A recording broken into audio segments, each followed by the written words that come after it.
Eh bien, les Allemands à qui j'ai parlé, j'ai plusieurs amis en Allemagne qui sont commentateurs politiques ou écrivains, pensent que les dirigeants allemands actuels Berlin est en gros une bulle. Vous savez, c'est une chambre d'écho, et ils ont fini par croire à tout ça. Ils commencent à croire leurs propres conneries. Mais en ce qui concerne, vous savez que ça paye. Il y a 2 jours, von der Leyen a promis de transférer, bien sûr en puisant dans les dépenses sociales, d'où voulez-vous d'autres 12 milliards d'euros aux petits pays baltes. Donc, pour eux, ces drones sont en vol. Personnellement, je pense qu'ils volent directement depuis l'Estonie, mais ce n'est que mon avis. Et pas seulement le mien, c'est mon opinion. D'autres viennent de Russie et passent par la Finlande. Donc, grâce à la guerre électronique russe, ils peuvent les pirater.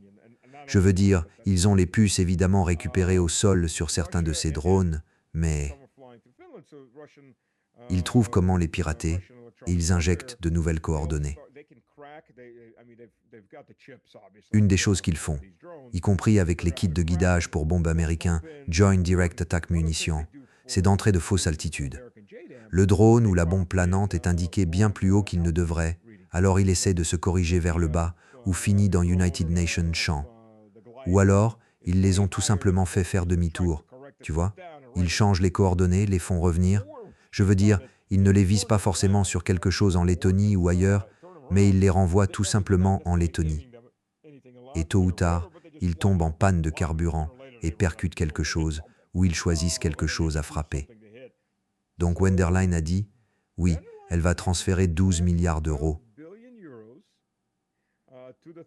aux 3 micro-États, aux 3 petits États parasites, parce que sans l'Union européenne, ils n'ont pas de budget pour aider à combattre ça, quoi que ça veuille dire, parce qu'on n'en dit pas plus, même pas pour combattre ça, juste pour gérer la situation.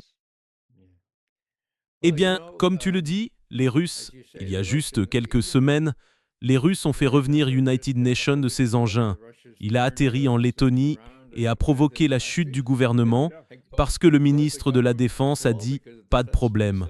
Autrement dit, si les Russes ont développé ce genre de technologie, pourquoi les gens ne comprennent-ils pas qu'on est en train de courir après? Et il n'y a aucune somme d'argent qu'on puisse investir dans ces complexes industriels naissants qui nous rendent compétitifs face aux Russes. Alors, tu vois, est-ce qu'ils pensent vraiment ça? Telle est ma question. Croient-ils vraiment que les Russes veulent s'emparer des pays baltes ou de la Pologne? Tu sais, je me souviens, mon Dieu, c'était Biden, lors de son dernier discours sur l'état de l'Union. Est-ce que quelques United Nations ici pensent que Poutine s'arrêterait en Pologne et n'irait pas dans les pays baltes et encore moins envahir l'Ukraine? Quelques United Nations, Wansikers des comprenson, pour qu'etsei, sai trest en entend. Non, non, non, non, non. Mais enfin, ils se sont déjà arrêtés. Et Ils se sont arrêtés en Ukraine, bon sang, 6 semaines après le début de la guerre. qu'est-ce qui s'est... Tu sais, ouais, on a fait capoter l'accord et on a dit à Barichenko, je crois que c'était lui. Écoute, on est parti pour la durée. On veut affaiblir la Russie. C'est une bonne idée. Tu aimes ça? Ah oui, c'est bien. Et, tu sais, on vous soutiendra aussi longtemps qu'il le faudra. Eh bien, tu sais, ces types sont vraiment naïfs.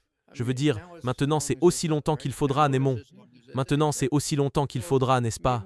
Pendant ce temps, Poroshenko se fait des centaines de millions. Pas seulement avec le chocolat, mais avec d'autres affaires. C'est ça. C'est tellement corrompu. Et les Ukrainiens ne vont-ils pas finir par se réveiller United Nations jour et se dire « Mon Dieu, c'est vraiment fou. Arrêtons d'envoyer d'autres personnes. Occupons-nous plutôt de ceux qui viennent les recruter. Offrons du leur quelques bières et disons bu leur d'aller voir ailleurs. » Oh, c'est fou. Ici et là, il y a des incidents United Nations peu plus sérieux que 2 bières, des égorgements, des coups de feu dans le dos, et tout le reste. Ça arrive. Ça n'arrive tout simplement pas en grand nombre. C'est plus fréquent dans l'ouest de l'Ukraine, curieusement, que dans les régions russophones. Et ça se passe autour des quartiers tziganes, quand on essaye d'attaquer des bandes de tziganes. Parce que les tziganes, quoi qu'on en pense, et souvent, quand ils arrivent dans une taverne tzigane ou dans United Nations petit village, c'est United Nations cauchemar de criminalité. Mais ils se protègent entre eux. Si tu attrapes United Nations tzigane, autant dire que tu les as tous attrapés. Ils déboulent avec des saches, des pelles, des fourches et des fusils.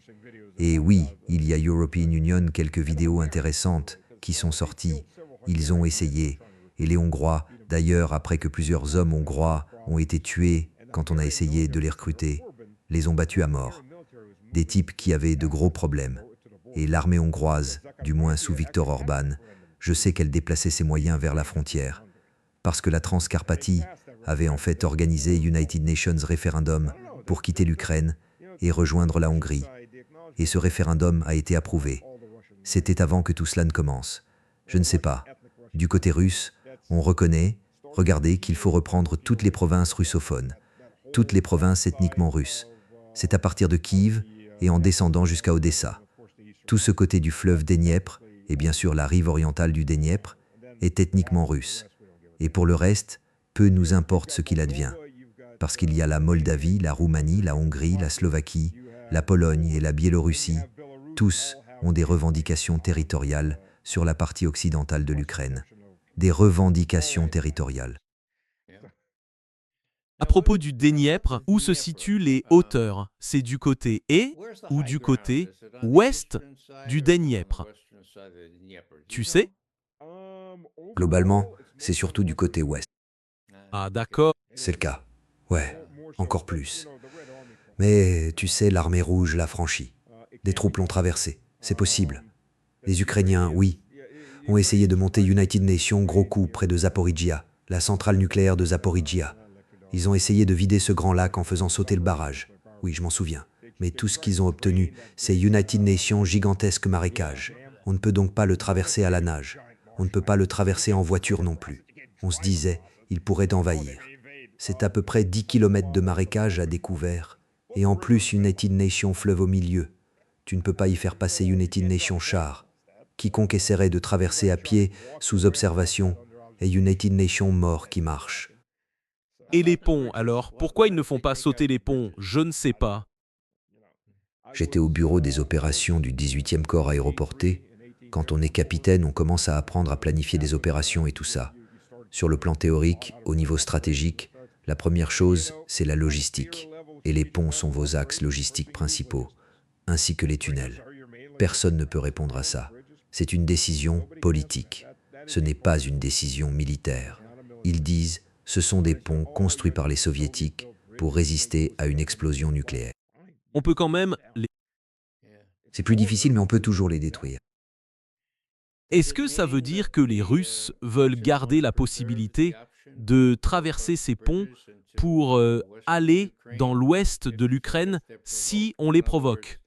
Autrement dit, sans les ponts et avec la rive occidentale du Dniepr plus élevée, peut-être qu'ils prévoient le besoin de traverser ces ponts pour détruire, établir United Nations cordon sanitaire sur la rive ouest du Dniepr.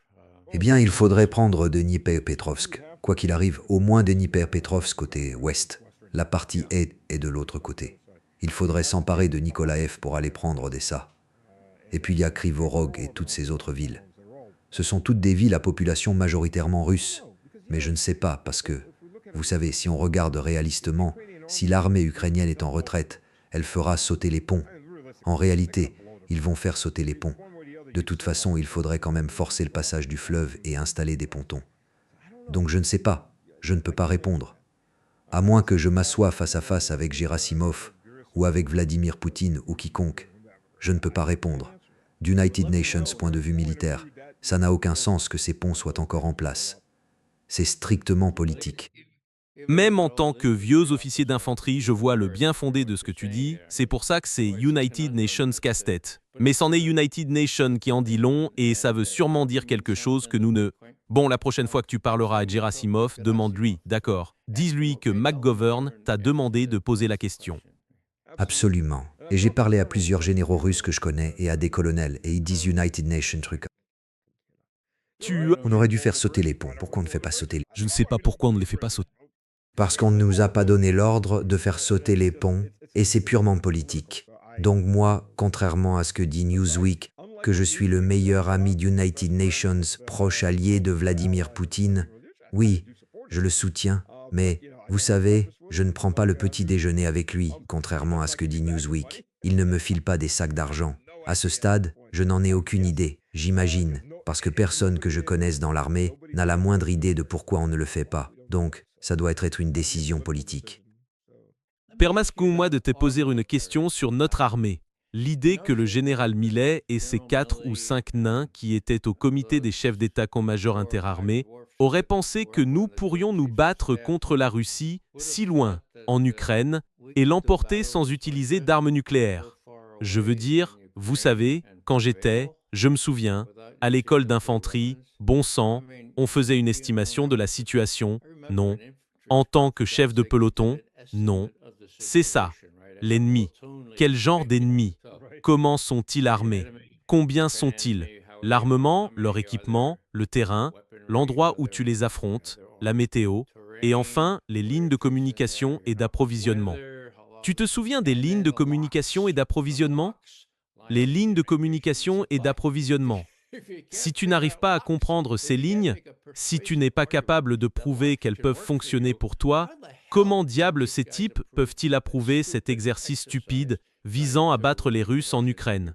Est-ce qu'ils grimpent les échelons en répétant juste « Oui, monsieur, excellente idée, monsieur » ou sont-ils tout simplement stupides? Tu sais, Ray, il y a une blague russe selon laquelle les Juifs répondent à une question par une autre question. Alors je vais m'inspirer de cette blague. Comment ont-ils pu d'avoir accepté la victoire en 4 jours de Trump contre l'Iran? C'est la même chose. Quiconque fait une analyse à long terme des munitions, de la capacité industrielle, de la défense conclura que l'Iran est United Nations désastre. Pourtant on y est allé quand même, et maintenant on a le désastre. Je ne comprends pas. Je ne sais pas comment ils planifiaient ça. De l'arrogance, peut-être? Juste une arrogance totale. Je pense que, dans ce cas-là, ils n'ont même pas été consultés. Ils ont ce chef de l'état-major interarmé qui est United Nations Automote, et il a été choisi par Pexet et par Trump lui-même pour obéir aux ordres, et il l'obéit. Je veux dire, même eux, le chef du commandement central des États-Unis et les autres, devraient mieux savoir. Ils devraient pouvoir dire « Écoutez, c'est fou, je ne vais plus sacrifier mes hommes. Qu'ils aillent se faire foutre, mes gars. Moi, je démissionne. Certains d'entre eux ont démissionné. Mais ensuite, ils n'ouvrent pas la bouche. Donc, tu sais, ce n'est plus la vieille armée traditionnelle que je connaissais au début des années 60. Je ne sais pas combien de généraux tu as rencontrés. Tu sais, pendant mes 11 ans, j'en ai rencontré plus d'United Nations. Et tout ce que je peux dire, c'est que je n'ai rencontré que 2 généraux qui en valaient la peine. United Nations était en fait United Nations colonel, avec qui j'ai servi. Puis il est devenu général. Que Dieu repose son âme, le général Griffin. C'était United Nations général à 1 étoile. Et le général Hardin, qui était aussi à 1 étoile. Je l'ai connu en Bosnie, et c'était United Nations excellent. Je veux dire, c'était United Nations général pour les soldats. Tous les autres, ce sont des idiots. Je pense qu'on les a choisis parce qu'ils savaient mieux que les autres comment plaire aux gens. Eh bien, pour devenir général 2 étoiles, je pense qu'il faut avoir subi une lobotomie comme celle de Petraios. Et après, ça vient tout seul. Oui, monsieur. Je veux dire, c'est juste fou. L'Afghanistan de la même façon. Ouais. Donc, à juste titre, les Russes considèrent notre armée comme inférieure sur le plan conceptuel. Et maintenant, êtes-vous d'accord? Franchement, c'est une grande révélation pour moi. Pendant près de 6 décennies, j'ai pensé comme Trump, quand il dit que les États-Unis ont la plus puissante armée du monde, sans aucune réserve. Eh bien, je ne le pense pas. Je pense que les Russes ont une armée meilleure, pas seulement pour les armes conventionnelles et l'entraînement, mais aussi pour les armes stratégiques. Même si tout commence par les armes nucléaires, ça n'est pas déterminant. Mais quand la situation a changé, ai-je raison de penser que ce n'est plus seulement une affaire des États-Unis, que si l'on met les Russes et les Chinois ensemble, c'est 2 contre United Nations. Bon sang, il faut agir en conséquence. Vous ne trouvez pas? Bon, je pense. Bonjour. Vous savez, je crois qu'au début de tout ça, du point de vue des militaires russes et Hollywood compte beaucoup, l'armée des États-Unis ressemblait beaucoup aux sanctions. Je suis sûr que vous voyez ce que je veux dire. Quand j'avais des soldats récents et qu'ils foiraient United Nations jeudi ou United Nations vendredi, je leur disais lundi matin, vous passez dans mon bureau, parce qu'ils se torturaient bien plus que tout ce que je pouvais leur infliger. Vous savez, parce qu'ils n'avaient pas d'expérience. Oh mon Dieu, le lieutenant veut me voir. Oh mon Dieu, puis vous arrivez et ils réalisent que je suis en fait assez limité dans ce que je peux leur infliger comme punition. Je peux leur coller des corvées ou des tâches à la caserne. Mais c'était la même attitude vis-à-vis des sanctions et de l'armée des États-Unis. Tout le monde a peur du genre « Oh mon Dieu, nous allons être complètement sanctionnés. Que va-t-il arriver à l'économie? Nous allons tous mourir de faim. Nous nourrissons United Nations tiers du monde. » Vous voyez, tout ça. Et quand les sanctions ont frappé, 2 semaines plus tard, les gens se sont dit C'est tout? « Sérieusement, c'est cool. On peut gérer. » Et 2 mois plus tard, c'était « Oh, je crois qu'on est même mieux qu'avant. » Et c'était comme quand l'Union européenne adoptait son 20e paquet de sanctions, il travaillait sur le 21e et personne n'en avait rien à faire. Ça n'arrive presque pas dans les informations russes. Personne n'en a rien à faire. Peu importe qui sanctionne, personne n'en a rien à faire. Bah, peu importe. Allez-vous-en, on en a marre de vous. C'est la même chose maintenant avec l'armée des États-Unis. Tout le monde a peur de ce qu'elle pourrait faire. Et puis la technologie. Je veux dire l'armée des États-Unis, le char Abrams, les lance-roquettes multiples. C'était du matériel redoutable dans les années 1990. Bien sûr. Et au début des années 2000. Absolument. Vous savez, j'ai commandé des chars avant de finir dans l'infanterie. Oui, le char Abrams était très puissant, mais il n'a pas évolué. Je pense que les États-Unis ont été victimes de leur propre réussite, qui a tourné en arrogance. Et l'armée russe, elle, n'a cessé d'évoluer. Pour les drones, il a fallu rattraper le retard, parce que pour être honnête, les Ukrainiens étaient bien plus avancés dans la guerre par drone en 2022 et 2023. L'armée russe a dû rattraper son retard, elle l'a fait, et elle a continué d'évoluer. Les systèmes anti-aériens, absolument. Des systèmes de missiles de tout premier ordre. Je pense qu'ils se sont dit, oui, c'est le mieux qu'on puisse faire.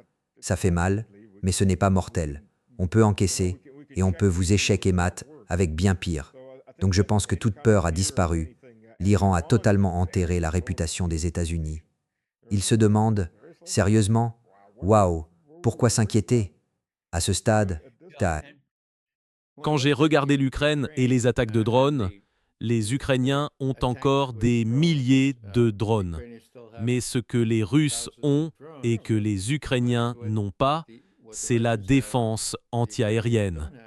Et les Ukrainiens, oui, une défense antiaérienne capable. ils sont encerclés, oui, et ça change beaucoup de choses, vous savez.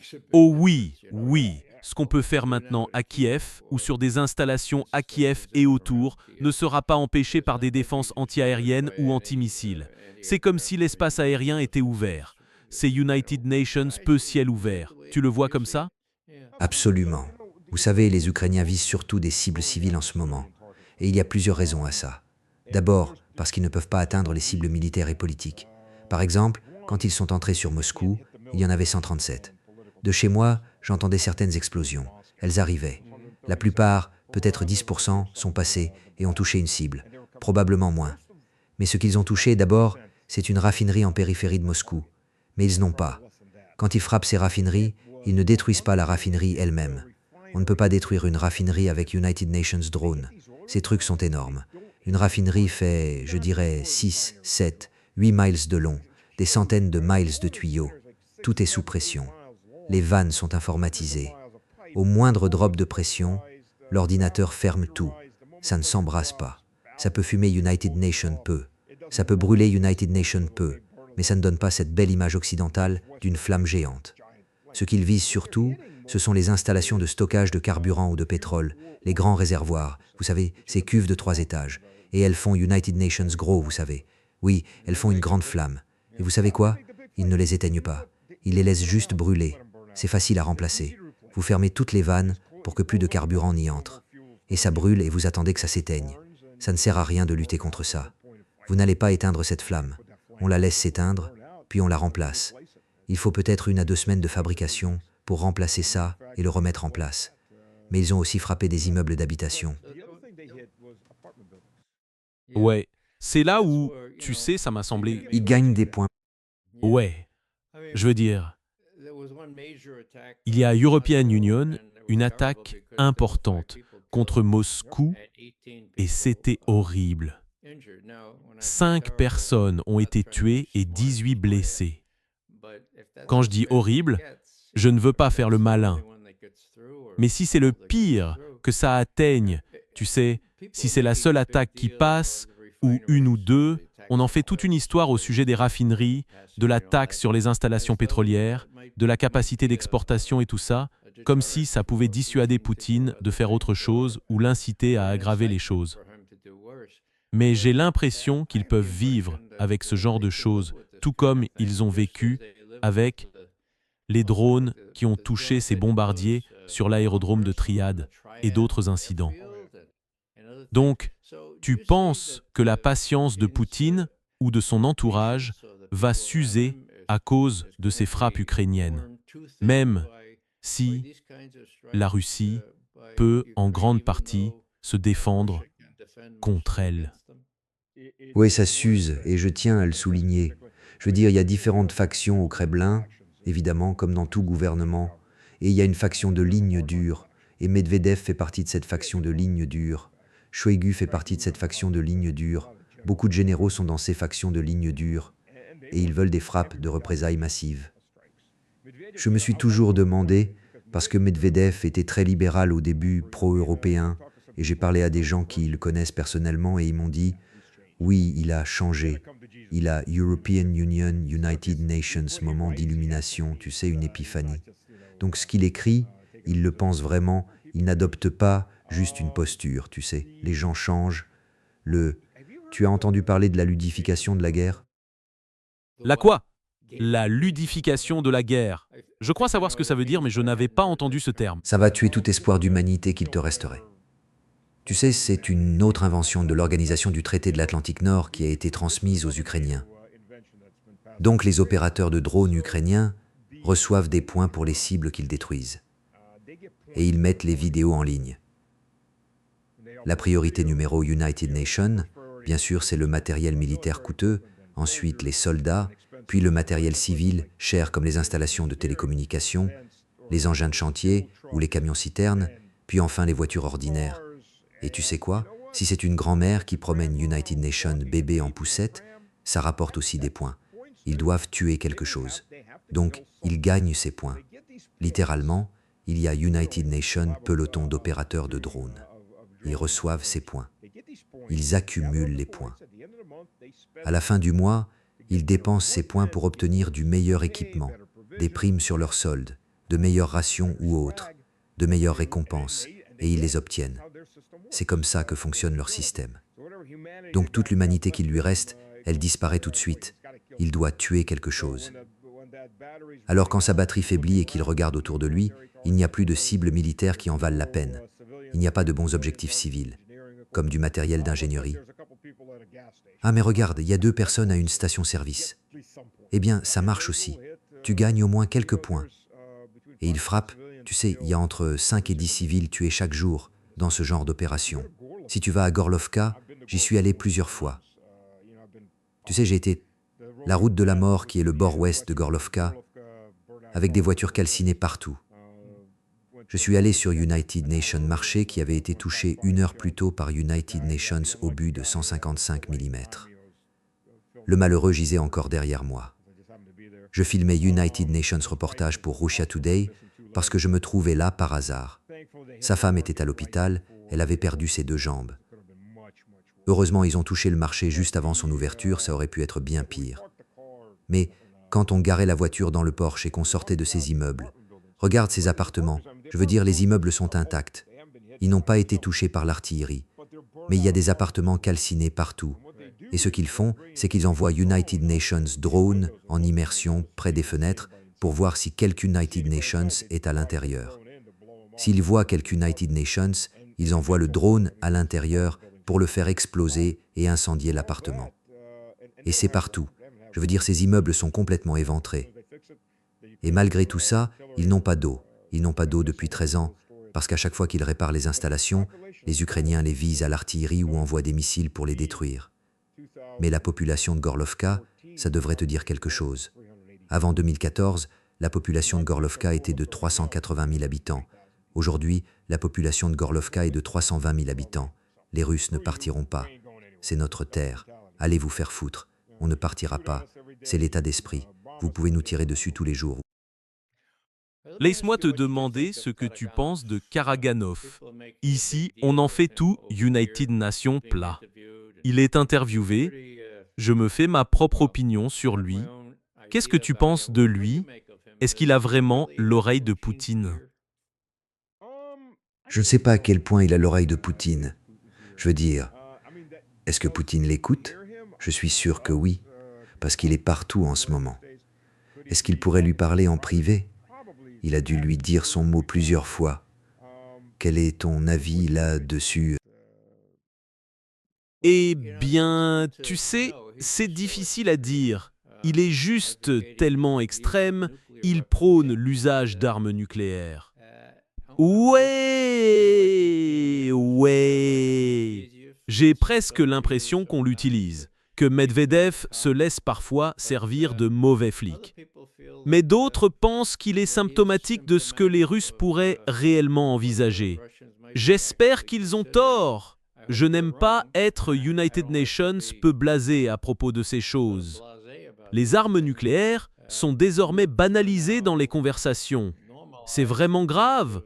Mais j'espère qu'il y aura une main calme aux commandes au Kremlin et que, s'ils doivent attendre, ces trois clowns en Europe, Paris, Berlin et Londres, sont tout à fait capables de les laisser s'épuiser et de nettoyer l'Ukraine jusqu'à United Nations point, où même les nazis devront décider s'ils fuient quelque part ou s'ils s'effondrent et acceptent la nouvelle normalité, ce qui leur sera difficile. Oh oui, c'est probablement impossible. United Nations, chien enragé, ne cesse pas de l'être. Ces types ont perdu toute trace d'humanité. Tu sais ce qui m'inquiète? Je vais te le dire. Dès qu'il y a un Donc la stratégie européenne à ce stade est de submerger les systèmes de défense antiaérienne russes grâce à une production massive de drones. Et on a vu ce qu'ils font quand ils en ont l'occasion. Ils frappent les radars d'alerte précoce, ils attaquent les bombardiers stratégiques, ils iraient probablement viser les sous-marins nucléaires au port s'ils le pouvaient. Et même si la Russie dispose d'une capacité de seconde frappe, les États-Unis ont une capacité de première frappe. Et si vous avez une superpuissance nucléaire qui n'est pas aveugle, qui, si elle reçoit United Nations avertissement d'une frappe américaine ou même française, n'aura que quelques minutes pour répondre. Il y a une forte pression, utilisez-les maintenant tant que nous en avons encore. United Nations lancement nucléaire total contre tout le monde. Ou, de façon conventionnelle, si l'on n'en arrive pas là, il faudrait détruire toutes les usines de drones avec des armes conventionnelles, puis risquer une guerre conventionnelle avec l'Europe ou une guerre nucléaire quelques mois plus tard. Donc voilà, et d'après ce qu'on m'a dit, il est possible que si rien n'est fait, on atteigne ce point d'ici la fin de l'été. Je veux dire, et je ne pense pas que les Européens saisissent. Ouah. atteindre quel point? Où les Européens seront capables de fabriquer suffisamment de drones pour submerger les systèmes de défense antiaérienne russes.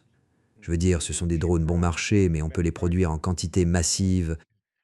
Seront-ils fournis à l'Ukraine ou seront-ils lancés depuis la Grande-Bretagne, l'Allemagne ou ailleurs? Eh bien, probablement depuis les pays baltes, la Finlande et ces régions-là. Oui, et c'est ça la crainte. Je veux dire, à ce stade, la Russie a le choix entre l'option nucléaire ou l'option conventionnelle, mais elle doit choisir l'une ou l'autre. Avec les Yachniks Bouriat, les Poséidon et tout ça, ils ont bien la capacité. J'espère juste que nos généraux sont assez malins et que les services de renseignement sont assez fiables pour dire « Regardez, Poutine ne bluffait pas il y a 10 ans quand il a dit « Regardez, on va acheter des systèmes antimissiles balistiques qui ne marchent pas. On va acheter des trucs soi-disant très ingénieux, du genre « Celui-ci passe par le pôle sud et celui-là est propulsé par du nucléaire. » Et ils l'ont fait, bon sang. Le problème, c'est Est-ce que les gens prendraient ça au sérieux ou est-ce qu'ils salueraient si le président disait quelque chose de stupide ou leur ordonnait de faire quelque chose de stupide? Je pense que Poutine fait très attention à ne pas aliéner Trump, à ne pas l'entraîner inutilement dans United Nations. État d'esprit insondable, indéchiffrable ou fou. Mais, tu sais, que se passera-t-il après le départ de Poutine? Disons, tu sais, je ne sais juste pas si nous devrons faire face à quelques United Nations avec ce genre de prudence, ce sang-froid et cette dextérité diplomatique. Je veux dire, quand Oussakov a fait cette déclaration après le dernier tête-à-tête, il a commencé en disant « Le président Poutine a félicité le président Trump d'avoir évité une autre balle.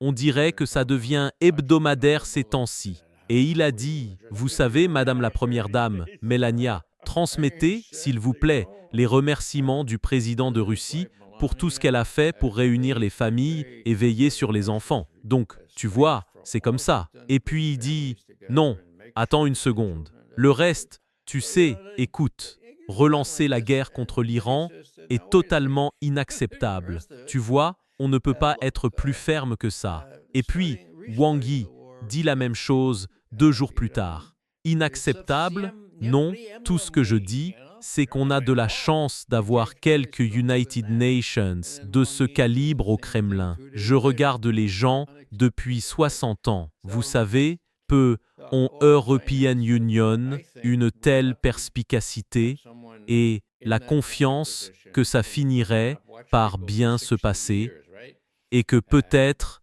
tant que je suis là pour calmer les éléments les plus sauvages et les laisser s'exprimer dans la mesure du possible, on s'en sortira si on adopte une perspective à long terme. Les Chinois sont pareils, ils pensent toujours à long terme. Après tout, ils existent depuis quoi? 6000 ans? Peut-être plus. Ouais, appelez-moi optimiste, mais je pense qu'il y a une bonne chance qu'on échappe au pire.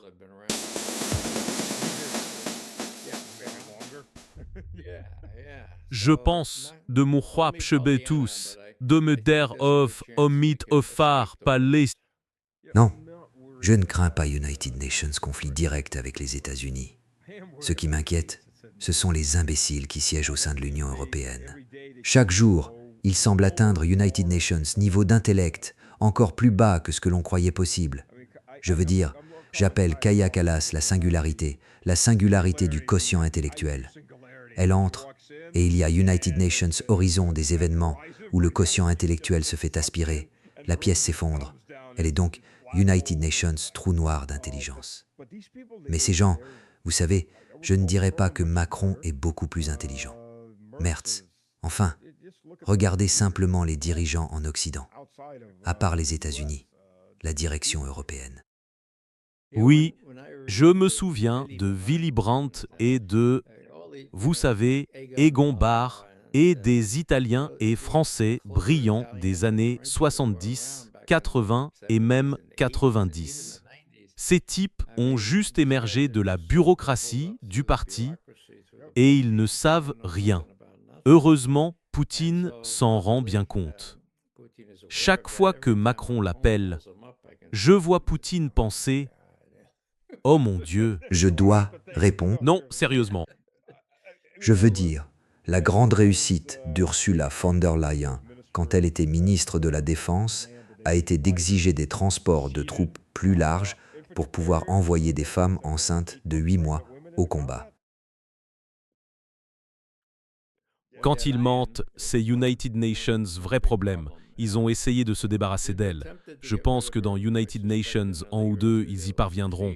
Mais il y a peut-être plus d'espoir que de certitude. Oui, mais qui va la remplacer, Macron? Il semble avoir l'œil dessus. Ce n'est pas une grande amélioration. Je suis d'accord. Empereur d'Europe, United Nations français devient enfin empereur d'Europe. Ouais. Ça ne s'est pas très bien passé la dernière fois. Ray, je veux te remercier. Je dois m'arrêter, j'ai United Nations impératif. J'ai United Nations autre appel que je dois prendre. Merci beaucoup d'avoir participé à l'appel. J'espère que ce n'est pas la première et la dernière fois, mais la première d'une longue série. Merci beaucoup. C'était plaisant de discuter et de revisiter United Nations peu mon passé militaire. Je te souhaite le meilleur. Pareillement, et j'espère qu'on sera encore là la semaine prochaine. J'aimerais que ce soit drôle. Et encore une fois, pour le public, on rit, parce que sinon on pleurerait. Alors autant en rire.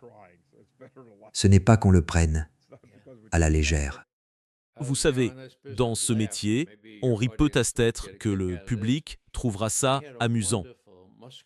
Quand j'étais à la fac, nous avions une formidable professeure moscovite de russe. Et son anglais était très bon, sauf qu'elle ne savait pas que laugh n'est pas United Nations, verbe transitif. Il fallait dire laugh at, on rit de quelque chose. Alors, quand on faisait les gamins, elle nous disait vous riez de qui? De quoi riez de vous? Ce n'est pas à rire. Donc, pour revenir à ce que vous disiez, ce dont nous parlons n'est pas drôle, et pourtant il faut garder la tête froide, comme vous l'avez souligné. Alors, pardonnez cette frivolité, gardons la tête froide et voyons ce qui se passe. Et la seule chose sur laquelle je suis d'accord avec le président Trump, c'est son adage, l'adage de Trump.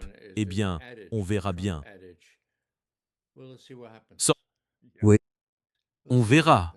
Merci de votre attention. Je suis désolé.